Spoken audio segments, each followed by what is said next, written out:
Welcome, everybody. Welcome, and please be seated.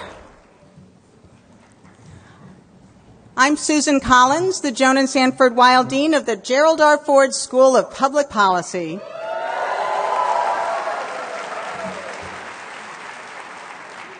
It was truly a pleasure to meet so many of you at our graduation open house yesterday, and it's really an honor to welcome you here to Rackham Auditorium this afternoon for our 2017 commencement ceremony. I'll begin by introducing the members of the platform party. With me on stage is our keynote commencement speaker, the president of the Russell Sage Foundation, and formerly a longtime Ford School faculty member and distinguished university professor, Sheldon Danziger.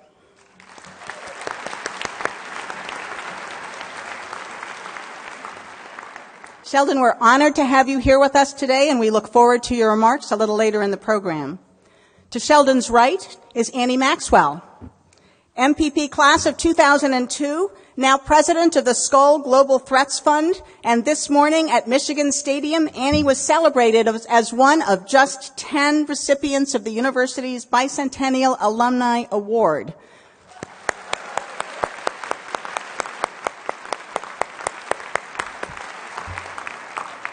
Annie, we're so proud of you, and we're really happy that you are here with us to celebrate this evening. Next is Paul Courant, the University of Michigan's interim provost and executive vice president for academic affairs. And it is our great fortune to count Paul as among the Ford School's own faculty. Thanks for being here, Paul.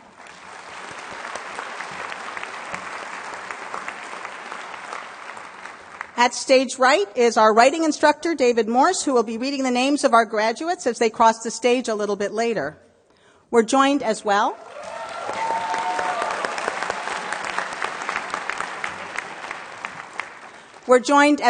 by our two associate deans, Paula Lance and Elizabeth Gerber, and by Jonathan Hansen, who has been elected by our graduating students to deliver the faculty address, and I'll have more to say about each of them in a few moments.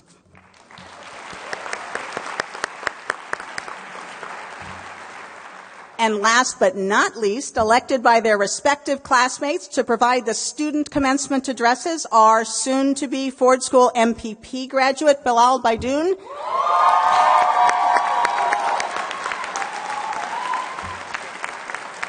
and BA graduate Joseph Shea.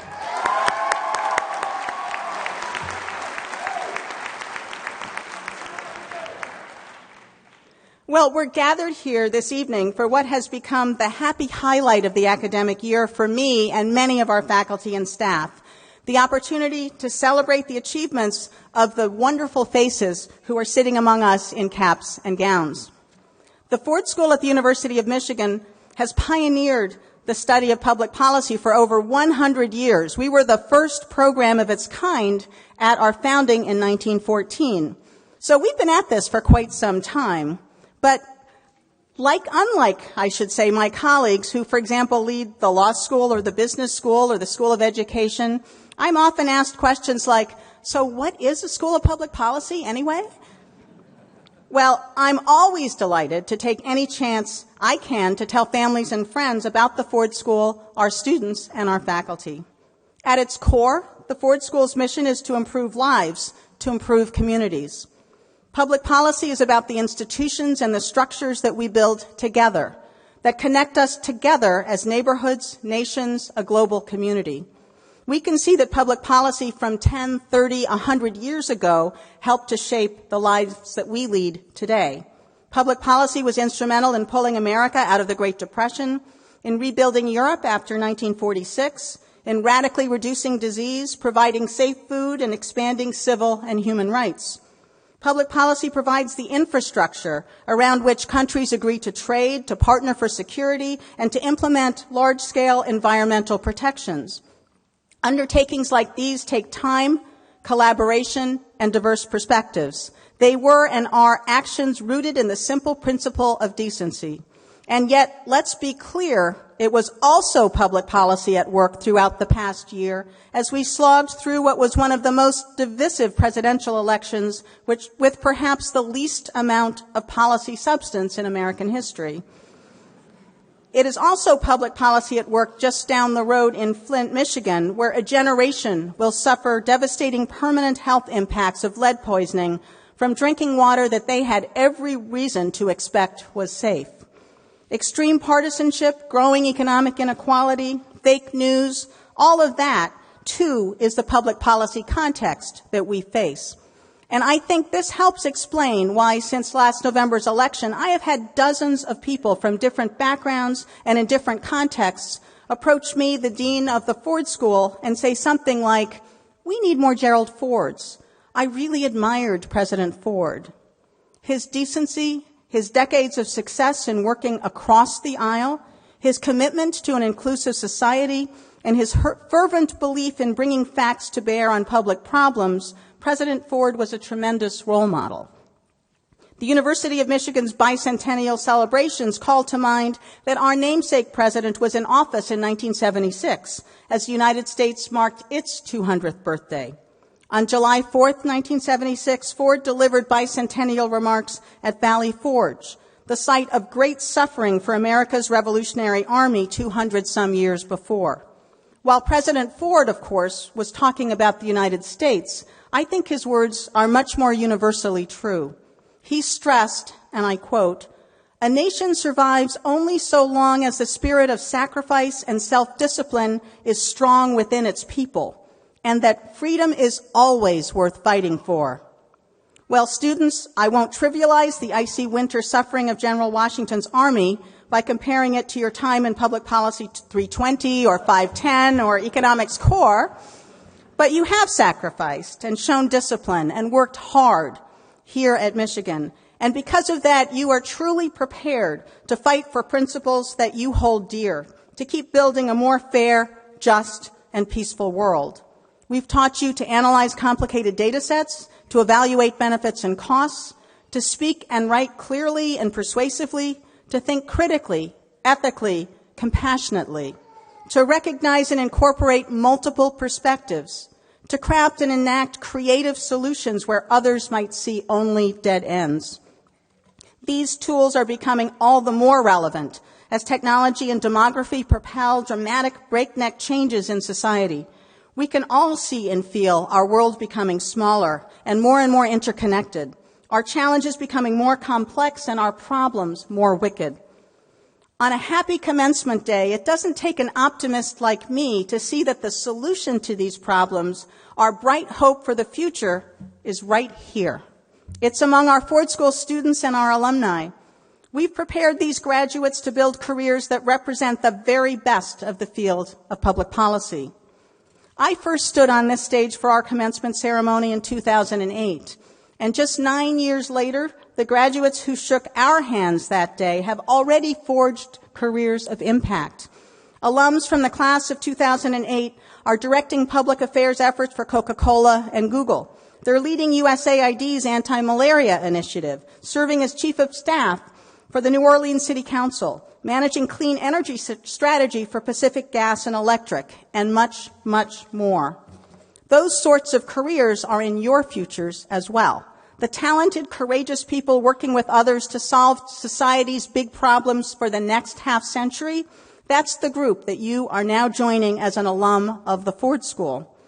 I speak with confidence when I tell you, graduates, that the faculty and staff of the Ford School are proud of you and proud of the role that we've played in preparing you for your careers.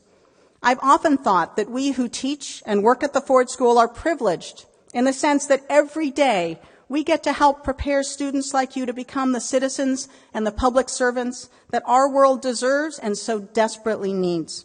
So let me speak for a moment about the world-class faculty and outstanding staff who do that work. Our faculty hold joint appointments ranging from economics, political science, sociology, math, and history, to business, law, social work, education, natural resources, information, and urban planning. So their expertise at the Ford School is both broad and deep. They're thoughtful, enthusiastic teachers and mentors, and they're actively engaged with critically important public policy challenges. To give two examples from right here on the stage, Liz Gerber is our Associate Dean for Research and Policy Engagement. Her recent work has included game-changing involvement in developing a regional transit authority that is already helping to improve public transportation options for Metro Detroit residents. Paula Lance is our Associate Dean for Academic Affairs. She has dedicated her career to improving population health and reducing health disparities.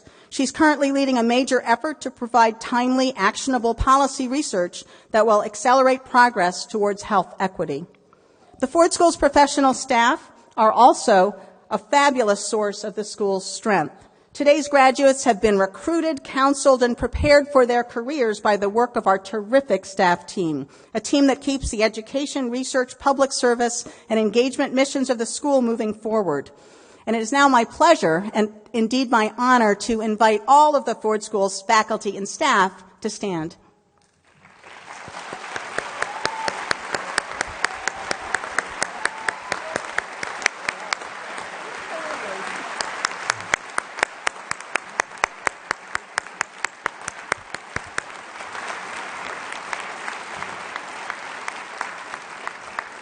So you all are way ahead of me. Thank you for joining me and thanking them for the tremendous work that they do. Speaking of people who deserve thanks, our audience includes over 800 family members and friends, along with perhaps 400 others who are tuned in to our live web stream. Graduates, please take this chance to thank your loved ones for their support over the years, and our thanks as well.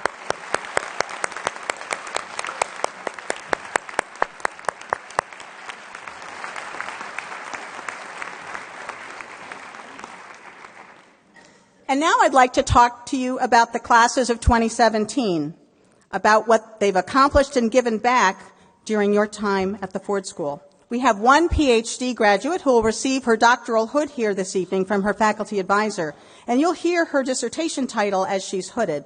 She has done outstanding work, and she leaves the Ford School to join the Peking University faculty as an assistant professor. 91 students receive a master's degree tonight. They hail from 8 different countries, and they speak an astounding 23 languages. They include a Boren Fellow, a Winston Health Policy Fellow, and the recently named Michigan Difference Graduate Student of the Year.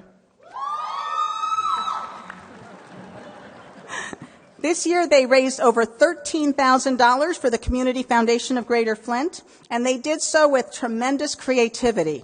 Many of us especially enjoyed the Top Chef tasting events. Thank you very much. They were delicious.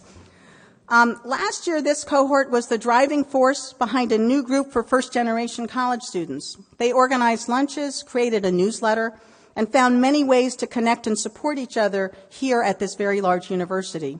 I recently heard a staff member describe this MPP class with one word: rambunctious. Well, I actually think that's a fine way to start a career in public policy. So, have they always mingled and collaborated well with our undergraduates? Well, commencement seems as good a time as any to really start that tradition. And so I'd like to invite Joe and Bilal to maybe demonstrate with a special, a hug, even better.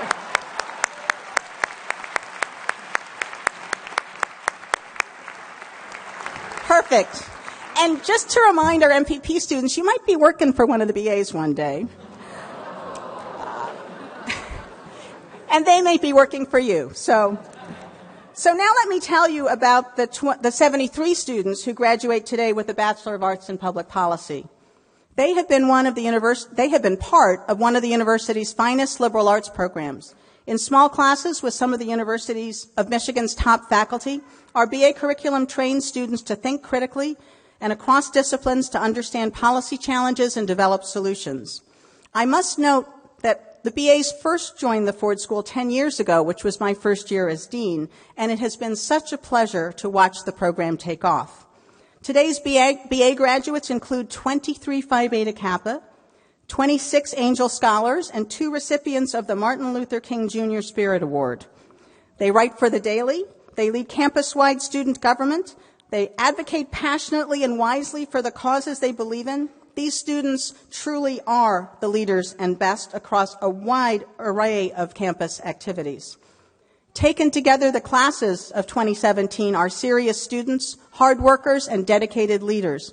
They have changed this place for the better, volunteering in large numbers and in so many different ways, welcoming incoming classes, serving on school committees, leading student organizations, supporting our public lecture series, and more. The classes of 2017 have been at the Ford School and the university during a time of increased focus on diversity, equity, and inclusion. In fact, these students have actively led the way. They've chaired and participated on campus-wide initiatives, and here at the Ford School, they've led diversity summits and community conversations. They've worked hard in the classroom to both speak and listen with respect for differences of all sorts. And so, to all of our graduates, I say on behalf of the Ford School, thank you.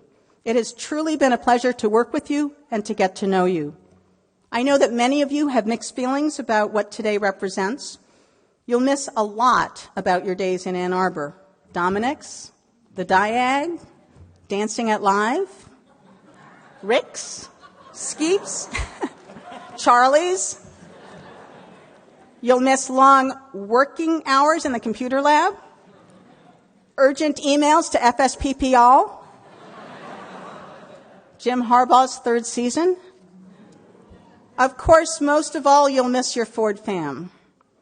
Next year, your friends and classmates may not be just down the street, but I promise you that the ties you've made here, the ties that you forged in shared struggles and shared values, will endure and will help sustain you. On July 5th, 1976, President Ford made bicentennial remarks during a naturalization ceremony at Monticello. He said to the crowd of immigrants, soon to be American citizens, "Remember that the more freedom you give to others, the more you will have for yourself.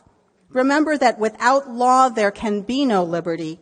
And remember as well the rich treasures you brought from whence you came, and let us share your pride in them."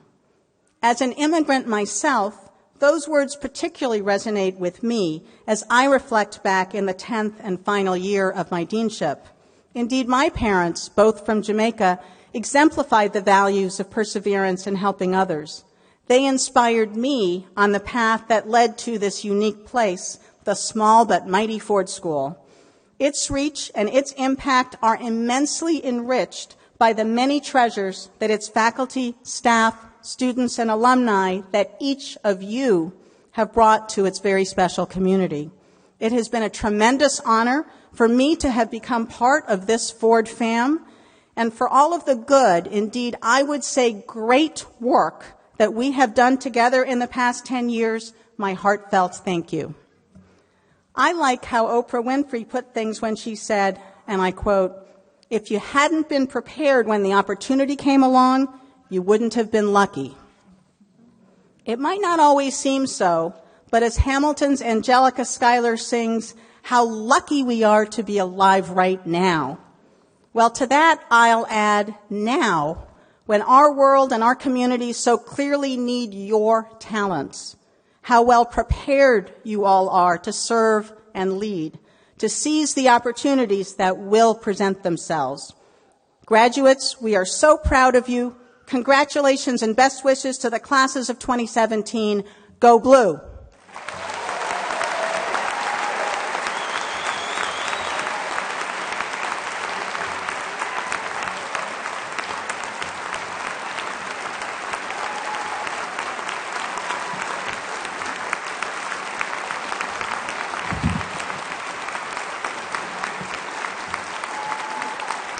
Thank you so much. Thank you very much.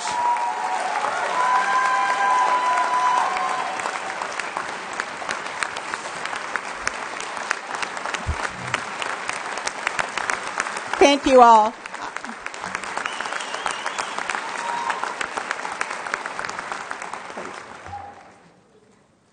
Thank you. And now it is my great pleasure to introduce my longtime colleague and my current boss, Paul Courant.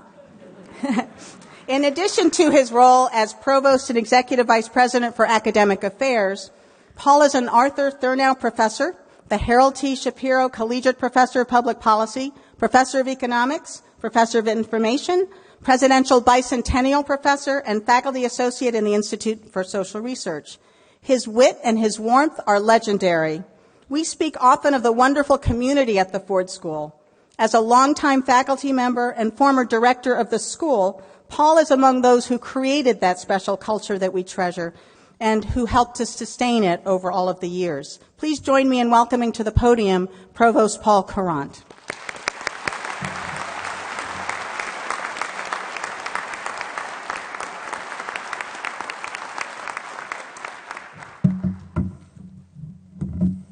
Thank you, Susan.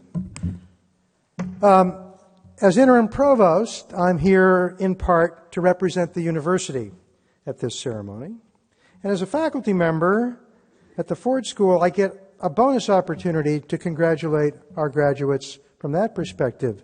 So if I can count right, congratulations, class of 2017. Congratulations, class of 2017. The Ford School is a wonderful microcosm of the University of Michigan. It's diverse in many ways while being united in its commitment to intellectual rigor and creative thinking. It's a place where students work hard together and develop lasting friendships, as Susan was talking about. You have in your time here contributed to this community, and I trust that you've come to appreciate the foundation it gives you. We're confident that it will stand you in good stead as you move on to live and work in communities throughout the world. When you came to the Ford School, you brought with you intelligence, curiosity, and a commitment to the common good.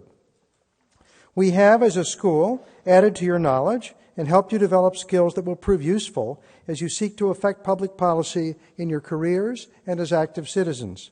And we've taught you several arcane vocabularies that you can use to amaze and delight your families and friends. You've taught us a few things as well: to listen carefully, to think imaginatively, to laugh at ourselves, and to remember the deeply held beliefs that led us to public policy in the first place. You've shared your experiences and your convictions with us, and we are grateful for the opportunities you gave us to learn. That faculty learn from students is one of the best things about universities in general, and about the Ford School in particular. As you leave the Ford School for the policy world, you enter an arena where the problems you will address are complex and challenging.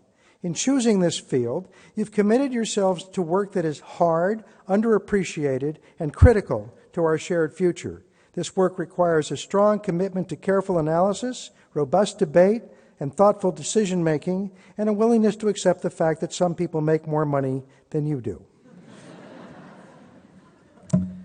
Since its founding in 1914 as the Institute for Public Administration, the school has been a leader in providing rigorous training for careers in public service. In today's world, the need for clear-eyed analysis, evidence-based decision-making, and commitment to the common good is considerable. Partisan news sites reinforce the well-documented, in part well-documented by Ford School faculty, human tendency to search for evidence and evaluate evidence in a way that favors one's initial belief. The immediacy and brevity of some forms of social media encourage communication without reflection and the distribution of content that lacks complexity and nuance. At the same time, increases in partisanship, sometimes hyper-partisanship, have deprived us of useful examples of debate and deliberation. Harold Shapiro, who served as president of the University of Michigan and of Princeton University, and who was a member of the Ford School faculty in the 1980s, made the observation that the university must be both a servant and critic of society, a combination of characteristics that can be difficult to practice. Not everyone so much loves and trusts their critics. The same combination applies to those who seek to improve policy on behalf of society. One serves and is critic, and indeed serves in part by being a critic. The service and the criticism, in turn, require deep knowledge of how the world works, and the kind of knowledge that is often developed in universities, but all too rarely used. And that's where you come in. The world is in need of what you are very well prepared to do. Your commitment to the thoughtful exploration and compassionate resolution of human problems represents our best hope for the future.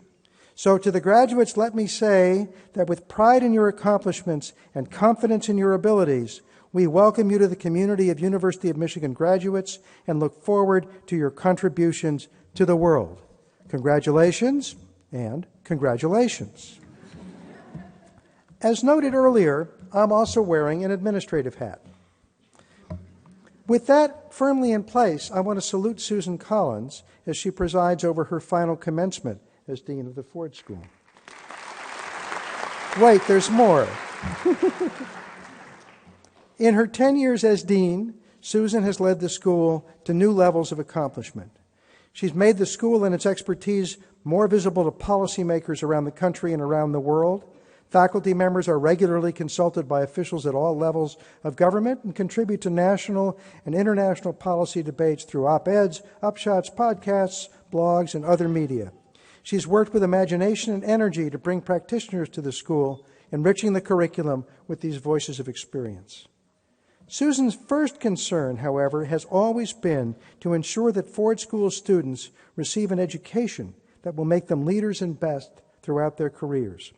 Attentive to the needs of students at all levels, Susan has worked tirelessly to ensure that students have the academic training, interpersonal support, and financial resources that they need to succeed. The Ford School has a decades-long history as a caring community.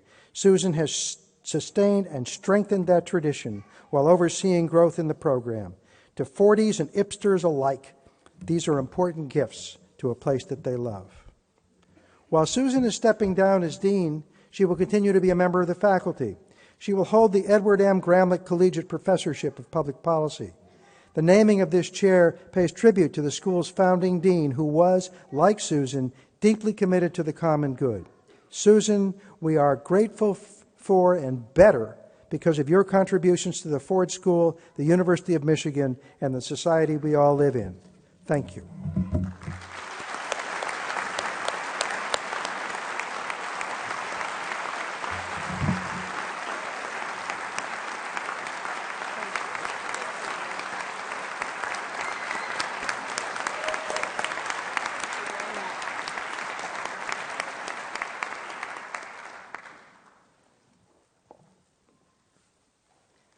Wow, thank you so much.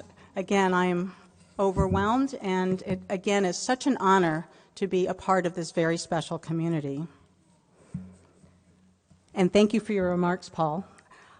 Now, to move on, I would like to introduce our keynote commencement speaker, Sheldon Danziger.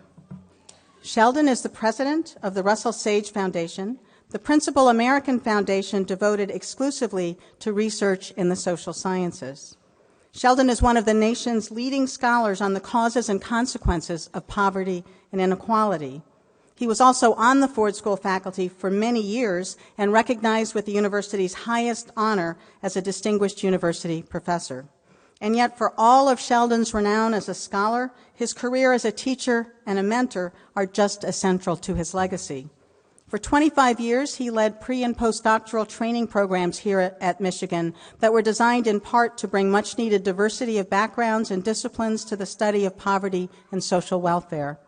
Those former students are now successful faculty leaders themselves, training and inspiring their own students at colleges and universities around the world.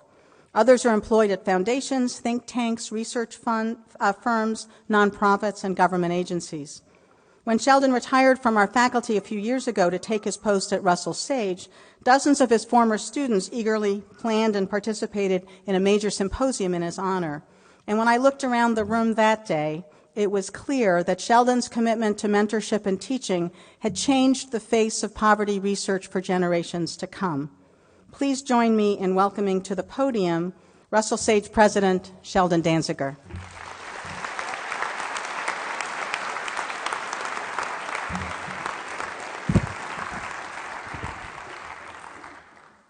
Thank you, Dean Collins, for your kind introduction. It's wonderful being back at Rackham with Provost Courant and my former colleagues, faculty and staff.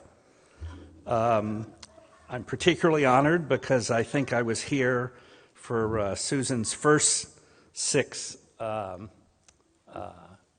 Ford School graduations in it, so it's particularly appropriate that I'm here for your last one. As I heard her remarks, I thought, gosh, she's got some of the same things in her talk that I have in mine, but she's so much better at getting it across. So I'm going to talk today about why the evidence-based, nonpartisan public policy analysis that's a hallmark of a Ford School education is more important now than it has ever been in my career. I want to start and congratulate the graduates, only once, Paul did it twice, but the BAs, the MPAs, the MPPs, and the PhDs. And I know how special this day is to the students because I taught here for 25 years, and I know that you're relieved that you no longer have exams and papers.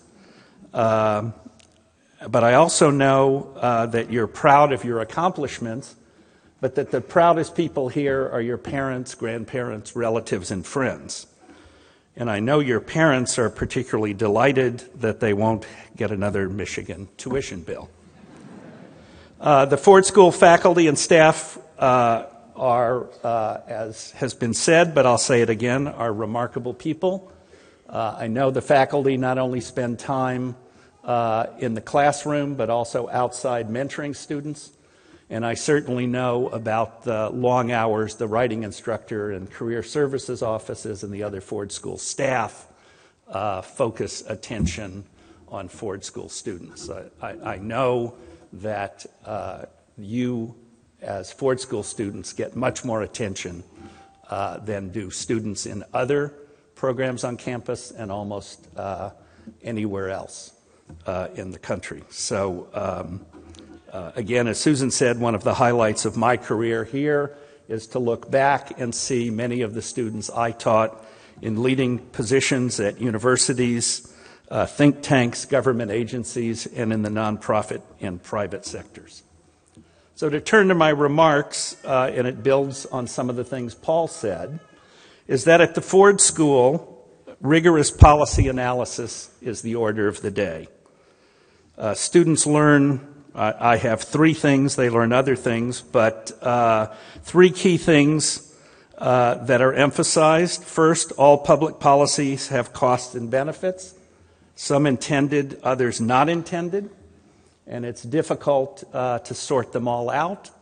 And one of the things you learn is how to start the process of doing that. You also learn that private markets sometimes fail, and that sometimes those outcomes can be improved by government interventions.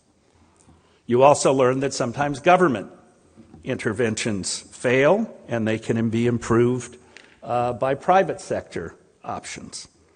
But the key lesson is that evidence matters, that you can't make good policy choices by invoking theories or ideologies or alternative facts, that almost all policy changes have winners and losers, and you can't pretend otherwise.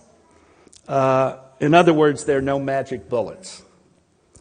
So I want to give you an example of how public policy has evolved in the poverty area, an area that has been contentious for many years, and suggest how a Ford School education can help you think about moving forward. So I'll start in 1964 with a quote from President Johnson when he launched the War on Poverty.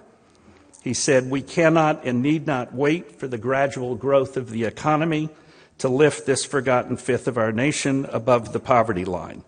We know what must be done, and this nation of abundance can surely afford to do it."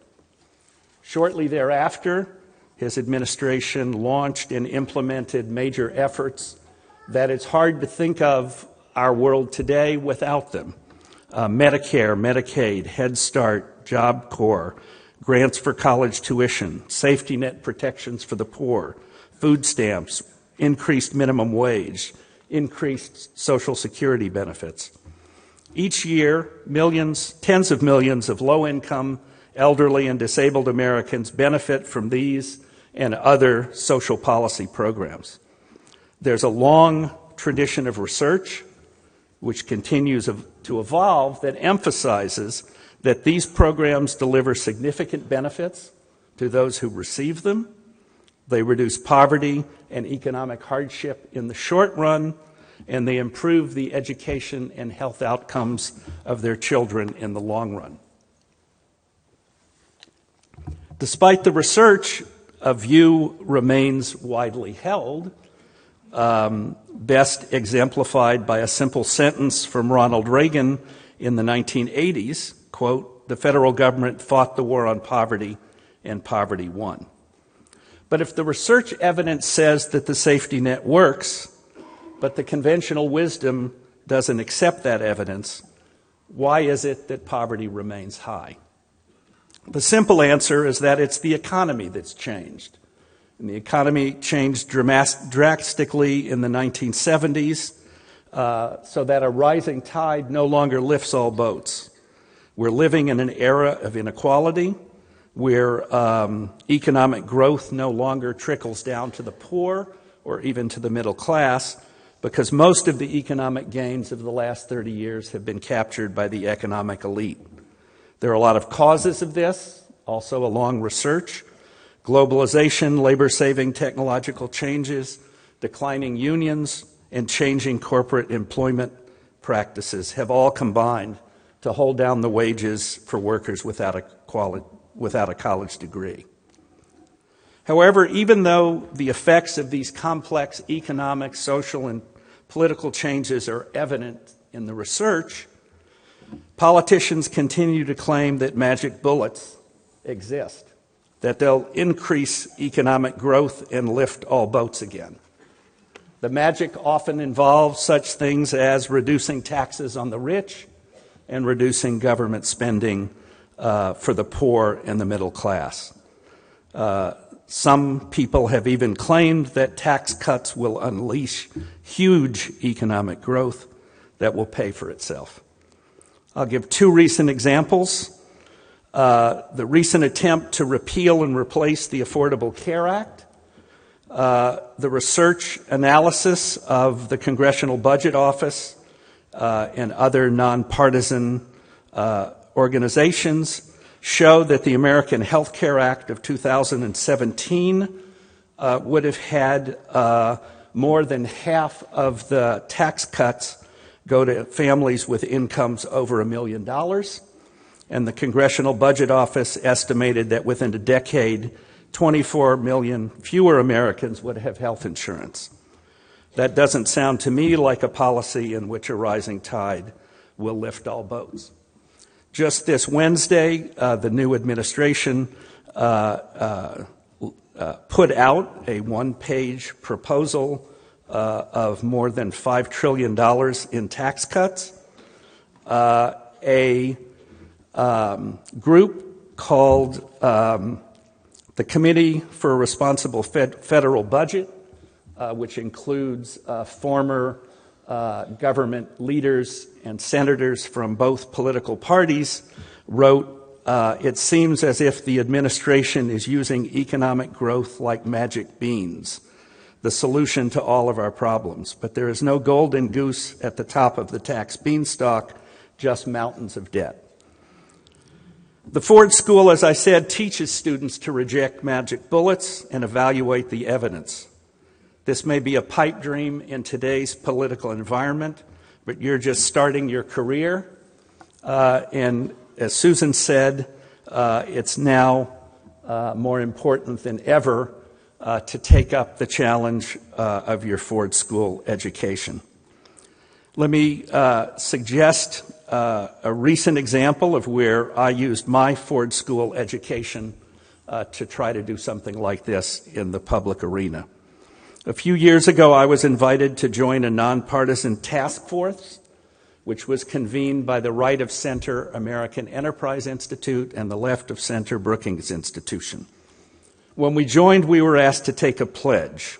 Quote, "We understand that the need to compromise and work together means that the final report is unlikely to be entirely acceptable to anyone."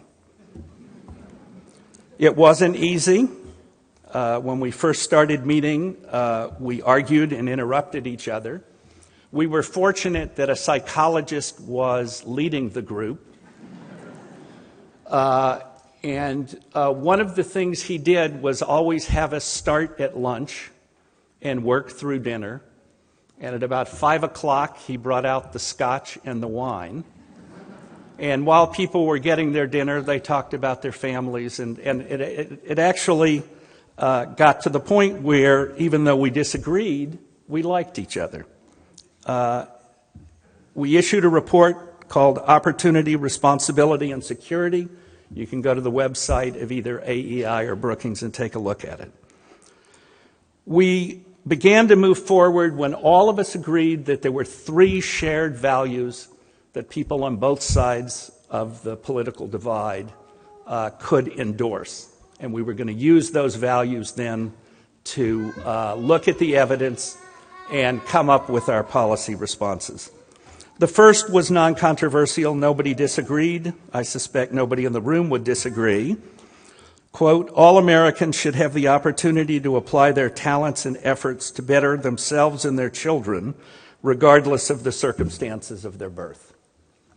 The second, we all agreed, but it was the one that was the most important to the conservative members. Quote, all Americans have a responsibility to provide for themselves and their families to the best of their abilities before asking others for help. The third was more important to the progressives. Quote, all Americans are entitled to a basic level of security against the vicissitudes of life, and in a nation as rich as ours, to a baseline level of material well-being. That echoes the Johnson statement that I read to start. We ended up concluding that we had to both promote personal responsibility and to ensure that individuals would be able to take that responsibility by having jobs available. Again, the report says we can't assume that enough jobs are always available for those who need them, especially for the hard to employ, those facing barriers to work, those who lived in depressed regions of the country, such as rural areas, and during economic downturns. None of us would have come up with the recommendations on their own. There are many other recommendations on family policy changes, education policy changes. You wouldn't want me to spend more time and go through all of those, I know. The conservatives preferred a greater emphasis on the poor taking personal responsibility. Progressives preferred a greater emphasis on raising the earnings of poor and low-income workers. We felt that if you could take a secret vote in Congress, you would get more than 60% of Republicans and Democrats to agree on our conclusions the way we had come together, the way Susan remarked that President Ford was famous for working across the aisle. Unfortunately, such willingness to compromise is rare today, and at one time it was business as usual, but that's what a Ford School education teaches you to do. Careful policy analysis and thoughtful dialogue are what represent a Ford School education. So again, like Susan, I want to encourage you to go out and pursue rigorous research, to document domestic and international policy issues that are ripe for change, and to think about all the costs and benefits of the various solutions. We, who are in the closing decades of our public policy careers, need you to take up the challenge for the next decades. We need you to engage in and contribute to rational and civil dialogue in public and private realms, to write about these issues in the media, including social media. Social media doesn't have to emphasize alternative facts. Ford School students can blog about real facts. To get involved in your community, to participate in politics, and even run for elective office. It would be nice to to come back in the future to a Ford School graduation and find out that the University of Michigan had a second president who was a Michigan alum. Because of what you've accomplished at the Ford School, I'm confident that you are ready for the task of taking up these grand challenges. So once again, congratulations to the graduates, their parents, relatives, and friends. I'm honored to have the opportunity to address you today. Thank you.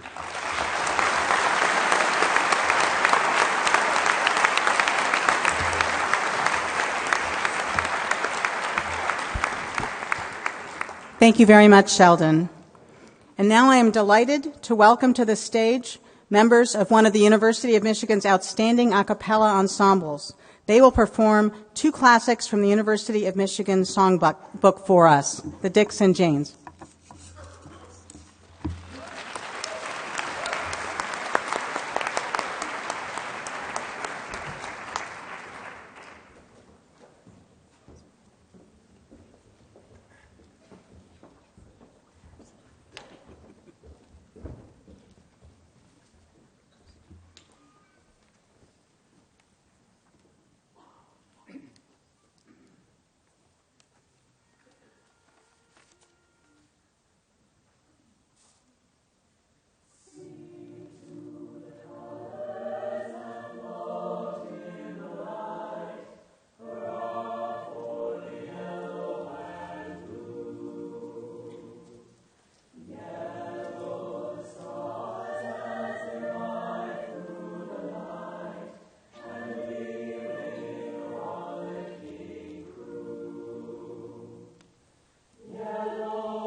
Thank you very much. Each year, the Ford School's graduating students are asked to elect people to play key roles at commencement, and one faculty member is chosen to speak to the class.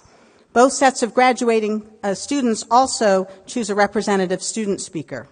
As the faculty speaker this year, the classes of 2017 elected Jonathan Hansen.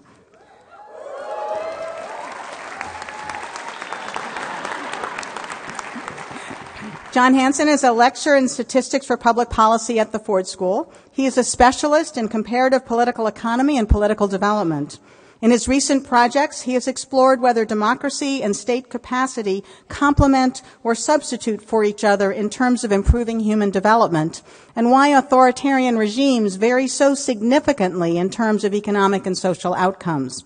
John holds an MA in economics and a PhD in political science from the University of Michigan.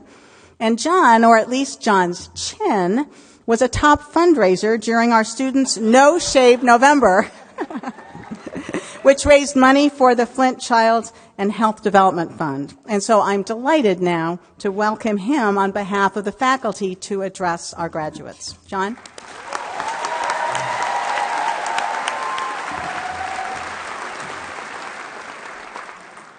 What do you do with a tassel when you speak? Class of 2017, you look good. You look good. So congratulations. You've made it. A lot of long hours, a lot of problem sets, policy memos, a few exams here and there. I may have been responsible for some of those. But you got here, you made it. It's time to sit back and savor the moment for a while and appreciate what you've done. So congratulations. It's a big honor for me to be chosen to represent the faculty and speak to you today. And I have to say that this class of MPP students will be one that I always remember because we started together in the fall of 2016. For you, it was the start of a 2-year adventure as a public policy student. For me, it was a return to the University of Michigan, a place that I loved as a student, but would needed to find a new home in the School of Public Policy as a member of the faculty. I don't know who was more excited at the time, you or me, but I think it was me. But like you, I had to go through a process of acclimation. I had to get my bearings, meet new colleagues, and just really figure out how the school worked. And one of the things I most needed to figure out was what you would be like. I've been teaching for many years. I've taught hundreds and hundreds of undergraduates in my lecture courses, lots of doctoral students in my PhD seminars, but only a smattering of master's students had ever come through my classroom. And so I had to wonder, what would it be like to stand in front of a lecture hall full of you? And what I found is that it was a fantastic teaching experience because the talents that you bring, the experiences that you've had, and the passion you bring for bringing change to the world, and the genuine desire for learning, even when the classes might not always be so fun, like my stats class, for instance. But you worked hard, and you worked through all the difficult times, and we got here today. What more could I ask for, after all, when I tell a bunch of dorky jokes, and you guys laugh? See? And as you know, the community here is something special. We worked hard to create a place that is open and accessible and diverse and where we appreciate each other. And you really are at the core of that, you the students. But you're about to join a larger community out there, the community of alumni of the Ford School of Public Policy who are out there making a difference in the world. We will miss you, but we look forward to seeing what you do when you take all of this energy and passion and go out there and change things. We're looking forward to it. And now, more than ever, we need you. We badly need well-trained, skilled people to be in positions of influence to address the challenges that we face today. I'm repeating a little bit what you may have heard before, but I think we're all ruminating about the same things that are happening in the world today. For we know that in America we're facing a time of challenges. where the policymaking process is beset by simplistic beliefs or ideological fights, rather than the kind of evidence-based, rigorous analysis that we prize so highly here. We see fake news and trivialities dominating the political discourse, and there's a growing distrust of experts. Instead of taking the scientific consensus around issues like climate change at face value, for example, we make them issues of ideological faith. People create different realities, and because of that, they find it hard to compromise with each other when the time comes. So in these times, you could be forgiven for wondering, what is the value of all the training that you've had here? If ideology can substitute for evidence, what good is it to bring evidence to bear on just public policy decision makings? But the fact of the matter is that the kind of training we've had here now is now more important than it's ever been before. We should serve as a model for how to have a reasonable political dialogue and how to use analytic tools to bring decisions based on evidence. We also have a crucial role in promoting values. The kind of community that we have here at Ford, where we work hard to respect diversity in its many forms, is exactly the model that we need to restore the fraying fabric of the American community.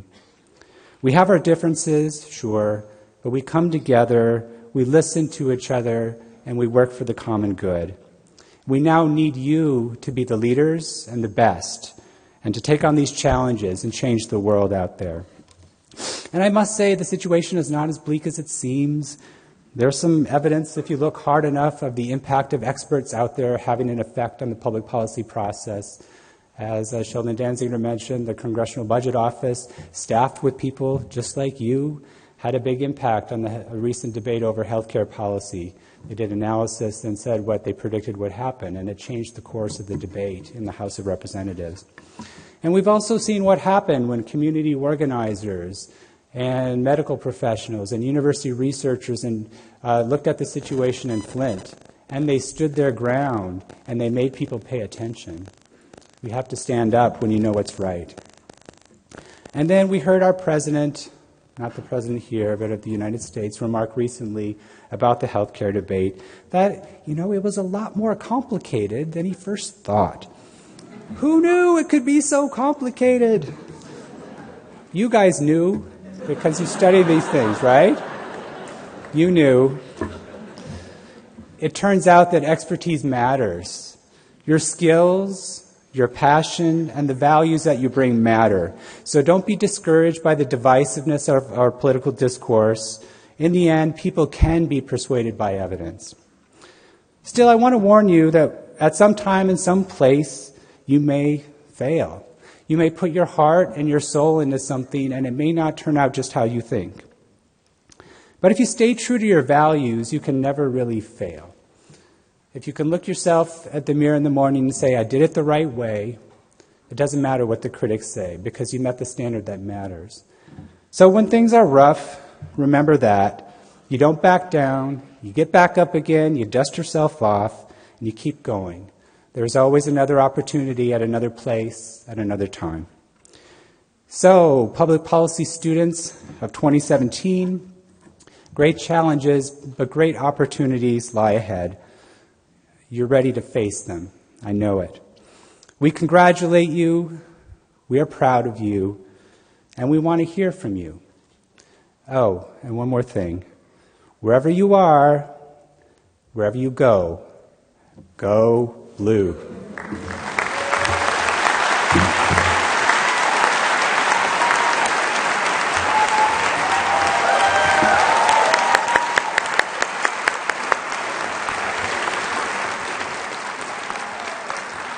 Thank you, John.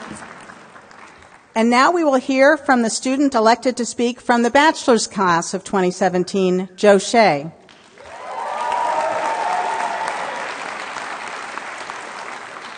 Joe's policy focus area at the Ford School has been healthcare policy, and he's also completed a minor in business. He's been the communications director for the university's central student government and served as a student representative on the advisory committee that searched for the next dean of the Ford School.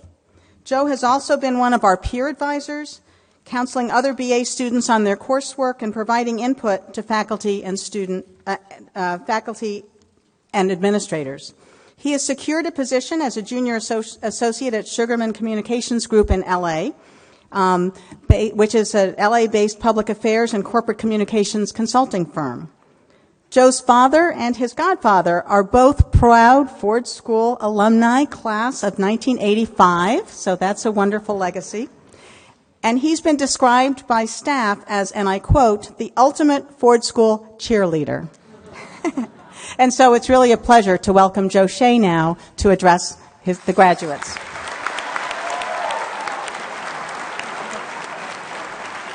Thank you. Thanks, Bilal. And thank you, Dean Collins. So last year, in my Ford School course on political campaign strategy, my professor, Rusty Hills, told our class that we should always open a speech by either thanking someone or telling a joke. So I'd like to thank all of the speakers who have come before me and offered a joke. But really, distinguished guests, faculty, that's all I got. Distinguished guests, faculty, staff, family, friends, and my beloved classmates at the undergraduate and graduate level, good afternoon. It's an honor to be here with you today, as we truly have so much to celebrate. In fact, my cohort has been celebrating this milestone for the past month through barbecues, bar crawls, and gatherings at local eateries. I think it's telling that so many of us have chosen to spend our final days in college together, because it shows that the Ford School is just as much a community as it is an academic institution. At some point along this transformative educational experience, we became more like a family than simply a collection of students interested in policy. And I can't tell you for sure when this happened. Maybe it was the early mornings during Professor Chorchari's class, where we discussed topics that ranged from the grand bargain in Detroit to the effect of the poppy trade on Afghanistan's economy. Or maybe it was the late nights in the Betty Ford Auditorium, putting the finishing touches on, or perhaps just starting our policy memos due the following morning. Regardless, what I can tell you is that getting to know the 74 individuals seated in front of me has been one of the greatest blessings of my life. Simply put, our cohort is full of change makers. From Emma Zorfis, who designed a program to educate Michigan students on how to recognize sexual misconduct and intervene, to Meredith Joseph and Gabe Dell, who traveled to the United Nations in order to advocate on behalf of refugees. These individuals, along with so many others, inspire me every day with their compassion, intellect, and dynamism. And it's this inspiration from my classmates that, when combined with the guidance that I've received from Ford's incredible faculty, has given me this gift of an enduring faith in the practice of public policy to make a positive, lasting impact. Now, those of us with this faith in the potential of policymaking also know that at some point this faith will surely be tested. Just last week, I was reminded of the frustratingly nonlinear process of public policy formulation while talking to Dr. Joe Schwartz, a former member of Congress and current Ford School professor. Dr. Schwartz told me that one of his proudest moments on the Hill was when he passionately advocated for 2 bills that were never actually signed into law. Both were aimed at increasing the federal government's investment in embryonic stem cell research. As a medical doctor, Dr. Schwartz fought hard for these bills because he believed in the potential of this research to discover breakthrough treatments in fighting deadly diseases. However, each bill passed the House, then the Senate, only to be vetoed at the desk of the president. It wasn't until Dr. Schwartz was out of office 4 years later that a new White House administration issued an executive order that increased federal investment in embryonic stem cell research. But Dr. Schwartz's two pieces of legislation played a role. Each served as a litmus test of the political feasibility, ultimately indicating that this executive order could withstand congressional scrutiny. To me, stories like this demonstrate that it's necessary to have a deeply rooted faith in policymaking in order to withstand the inevitable setbacks and the potential slow rate of change. This story also reinforces the idea that hope can be found in efforts to create thoughtful policy regardless of the outcome. A quote I love is from Mother Teresa, who says that we are not called to be successful, but faithful. I would argue that in policymaking, success is based on faith in the process of it. So class of 2017, as we prepare to take on the world, I hope that you will join me in continuing to embrace this faith in the potential of public policy, and I can think of no better way to honor the incredible individuals in this Ford School community, this Ford family of ours. And I want to end by saying, on behalf of my class, undergraduate and graduate, to all the parents out there, including my own, who are responsible for making this day possible, thank you. You have given us the world. And to everyone at the Ford School, from Dean Collins to the student services and building maintenance staff, thank you. You have empowered us to find our place in it. Thank you, and go Blue.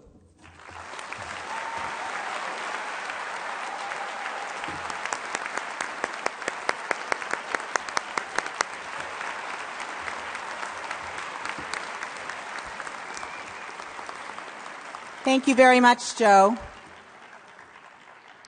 The MPP and MPA class of 2017 elected Bilal Baidoun to speak on their behalf. Bilal earned a bachelor's degree in history from the University of Michigan with high honors. The son of Lebanese immigrants and a first-generation college student himself, Bilal has done volunteer work for years to broaden access for others, giving presentations on financial aid and the college admissions process to young people in his hometown of Dearborn, Michigan. Here at the Ford School, Bilal was the first recipient of the Gerald R. Ford Presidential Fellowship, a prestigious award established to honor our namesake president and his lifetime of leadership and service. Bilal has been a nonprofit board fellow and a case competition champion.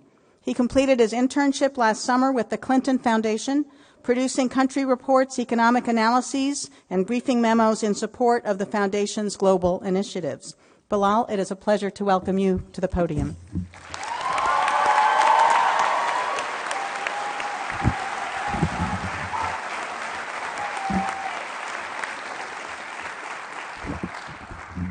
They picked me to go last because they know how concise my memos are. So,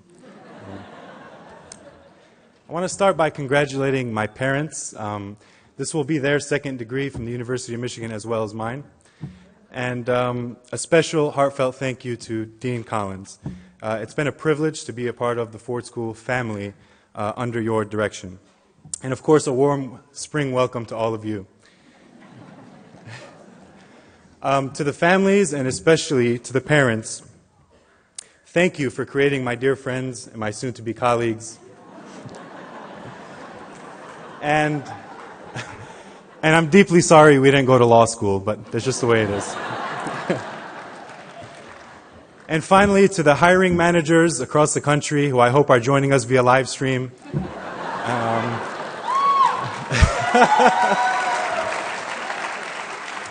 My name is Bilal Baidoun, and I could start on June 1st.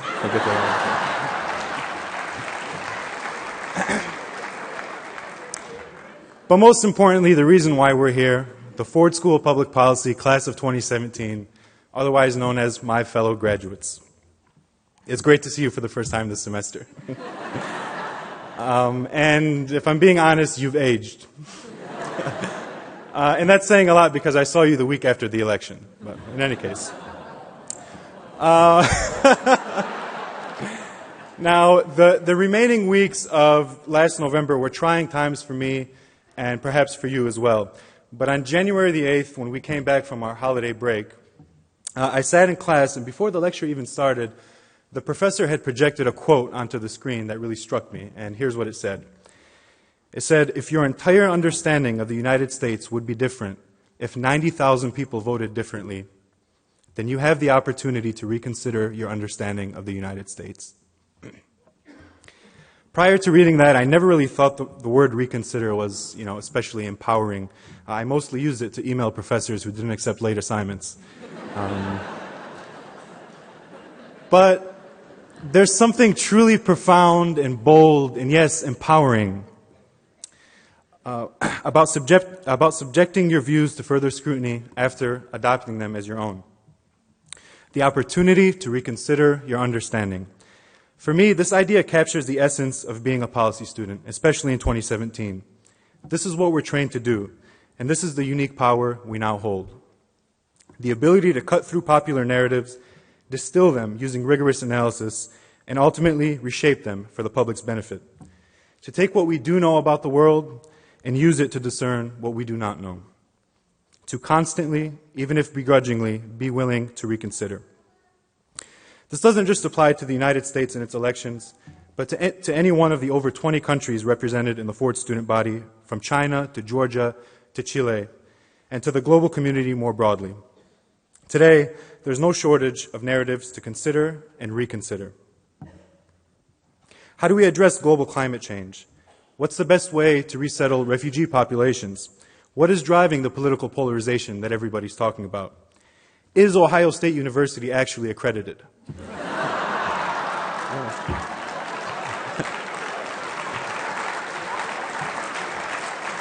I don't know. Welcome to Ann Arbor. I didn't come to a place like the Ford School for someone to give me the answers, because some of them don't yet exist. But rather than feel helpless in the flurry of questions, I now feel hopeful that I know where to start, that I know which tool to use. And for some of us, that tool is calculus, not for me. Sorry. But there are other tools. For those of you who aren't familiar with the world of policy schools, the Ford School is truly cutting edge and experimental when it comes to pushing its students to challenge orthodoxy. So, for example, some of you might not know that the Ford School offers a full 14-week-long course on fly fishing. It's called The Politics of Public Policy with Rick Hall. I highly recommend it. These past 2 years, we were so fortunate to seize the opportunity to retreat from the world and reconsider that which we hold true. But not everything requires a critical second or third look, and not all that is reconsidered will produce different conclusions. I walked onto this campus believing that immigrants, like my parents, enrich and elevate this country, and I'll never stop believing that, regardless of what anyone says.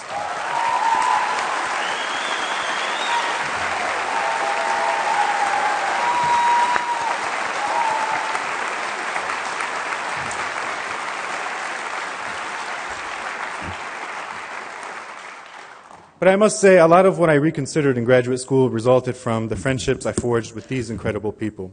Class of 2017, you represent the best of us and the best in us. You pushed me and challenged me even when I wasn't there, which was fairly often. I don't need to tell you about the challenges all around us, only that people around the world, most of whom you'll never know, are relying on you. But I could think of no other group more worthy of that responsibility. Thank you for your love and encouragement, and go blue.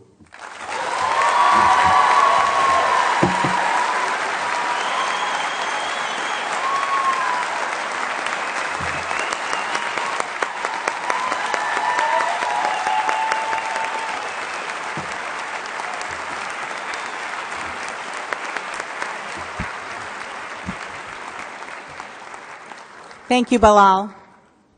Well, we are now at the moment that family and friends have been looking forward to all evening.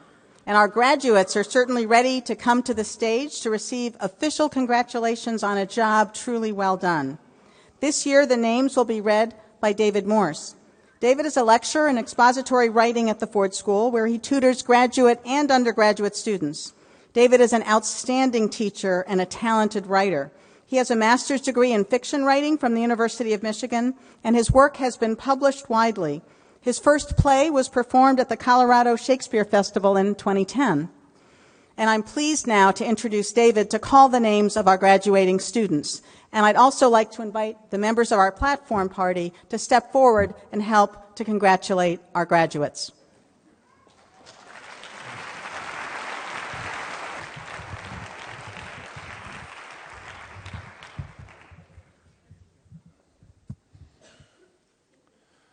Good evening. To begin, I'll call our graduate earning a Doctor of Philosophy in Public Policy and Sociology.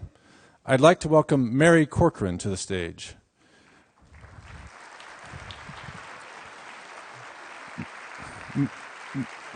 Mary is a professor of political science, public policy, social work, and women's studies, and she will hood our first graduate. Iran Leo. Iran's dissertation title is Family SES, Non-Cognitive Skills and Achievement Inequality in Children's Early Life Course.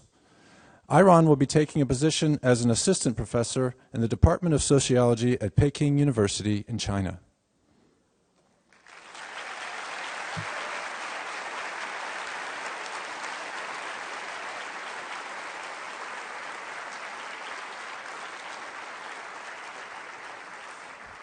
Now we will welcome our graduates receiving a master's degree in public policy or public administration. Ali Abazid.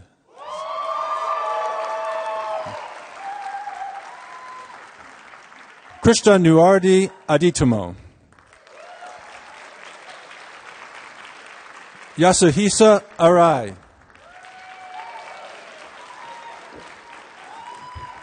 Farhana Naaz Arif. Maha Arshad.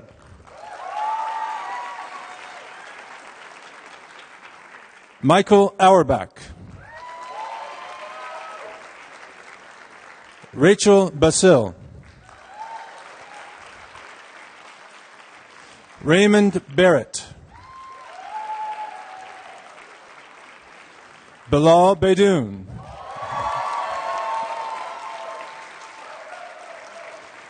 Alex Berger. Rhonda Bishop.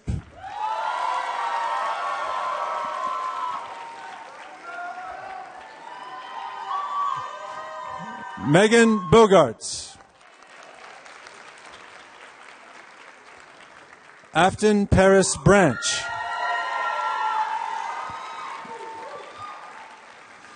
Michael Boudros.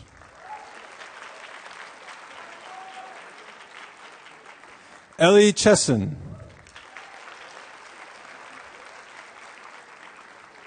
Caitlin Maureen Conway.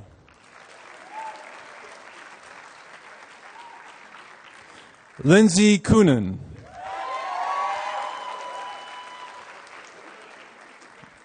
Michael Correa.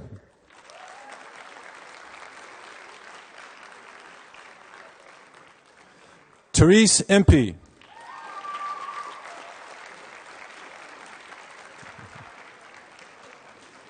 Catherine Ann Eister.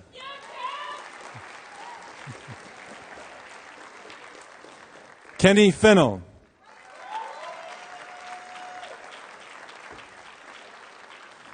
Joshua Fleming.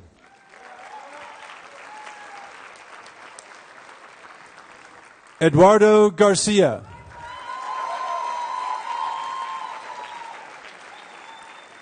Armand Gorokian.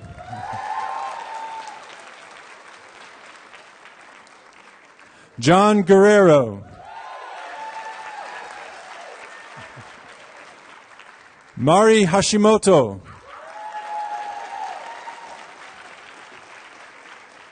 Maureen Higgins.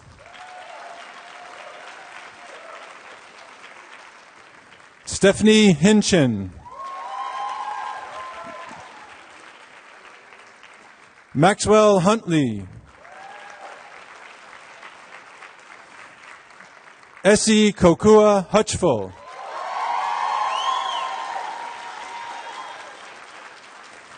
Kosei Ishiwata.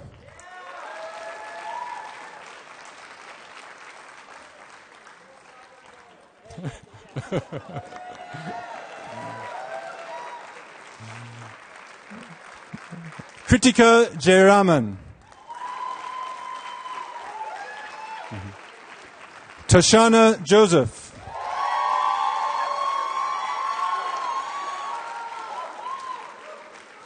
Wook Kong.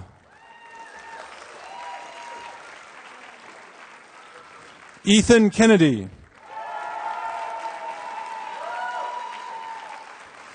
Jin Woong Kim.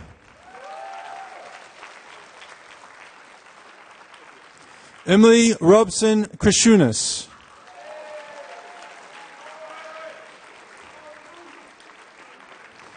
Mark Croning.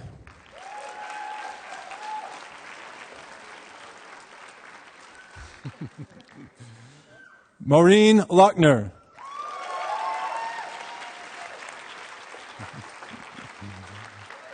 Emily Lawton.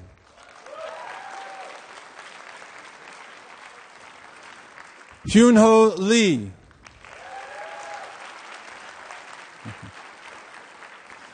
Terrence Lee.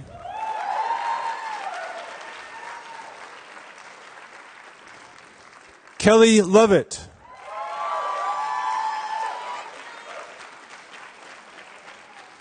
Nishant Malhotra.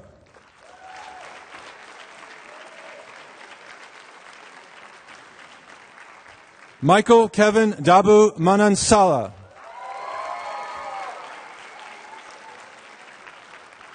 Farah Ladan Mandich.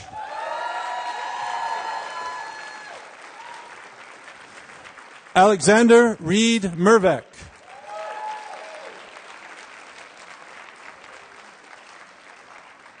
Raksha Mishra.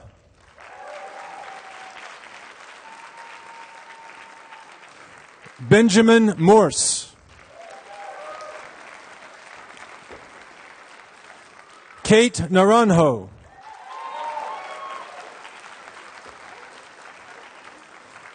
Daniela Oliva.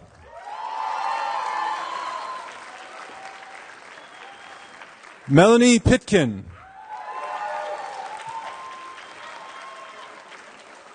Curtis Powell. Emily Premick.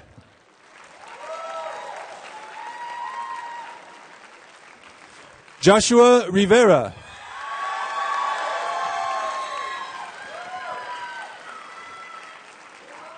Courtney Sanders.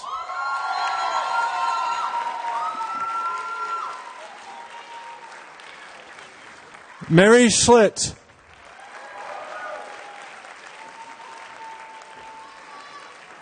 Sundar Sharma.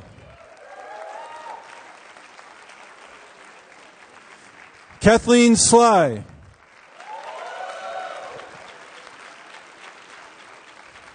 Marlo Staples.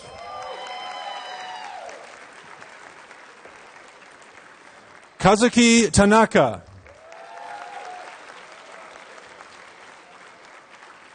Tom Van Heeke.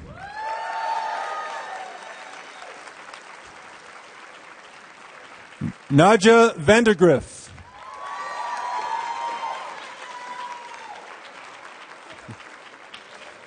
Nicholas Wallace.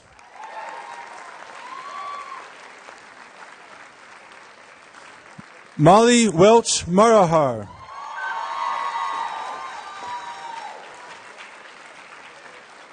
Marissa Wetmore.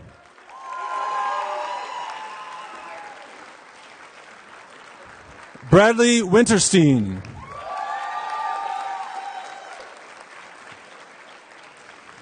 Harry Wohlberg.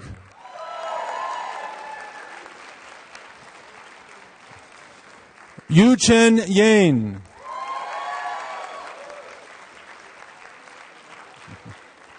Cage Yoda.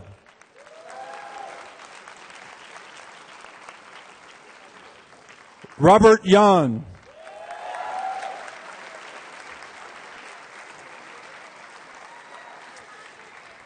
And now we welcome to the stage students receiving a Bachelor of Arts in Public Policy. Thomas Allen.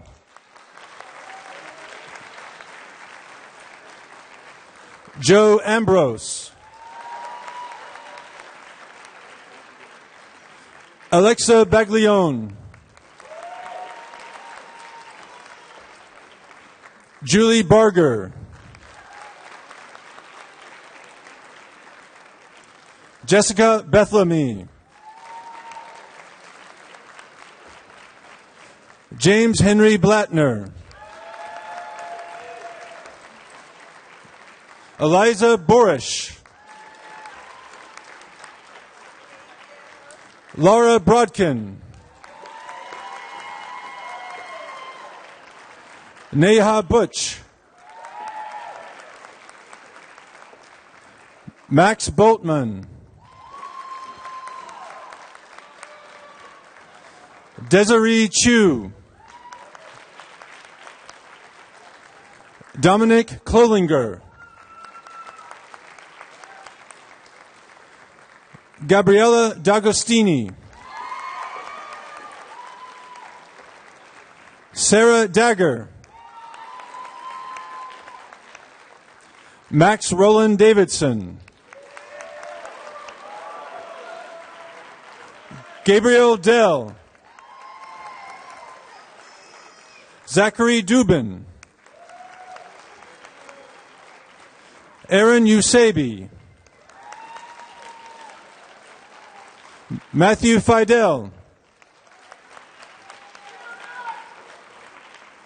Genevieve Friedman. Alexandra George. Lauren Gold. Adele Goldberg. Jacob Haber. Mark Hyder. Oliver Harfield. Ian Hecker. James Hendrickson. Thomas Hislop. Noah Lisbon Holton Raphael.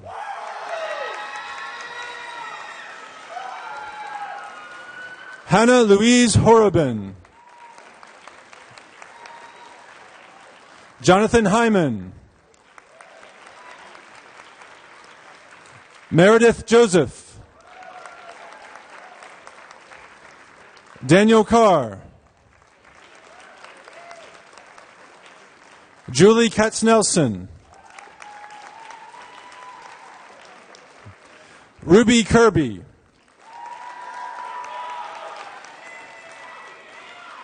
Isaac Maycock. Pooja Nair.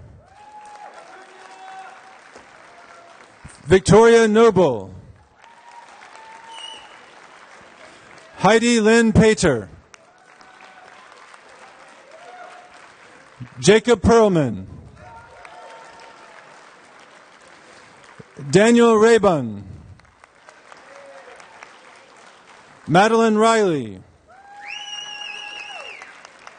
Madeline Rose. Connor Rubin. Laura Seidman. Swathi Shanmugasantharam.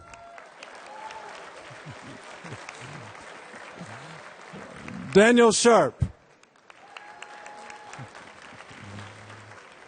Joseph Shea. Carson Smith.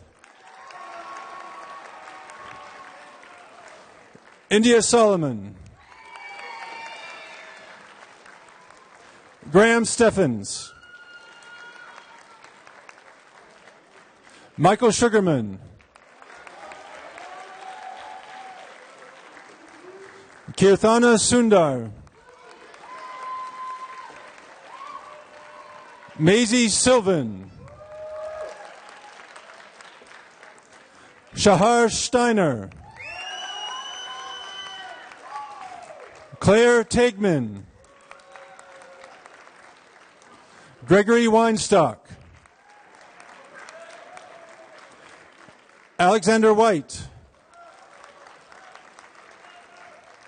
Molly Williams. Mary Kate Wynn. Samantha Wintner. Aaron Woodruff. Emily Yerington. Peiyu Yu. Sarah Rose Zeev. Emily Zorfus.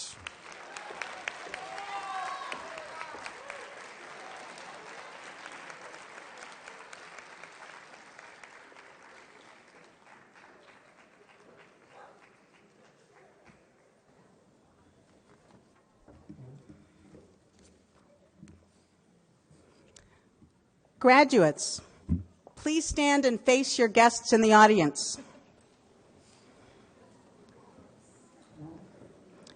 BA students, at this time, please move the tassel on your mortarboard from the right to the left. And now, I present to you the Gerald R. Ford School of Public Policy classes of 2017. Congratulations!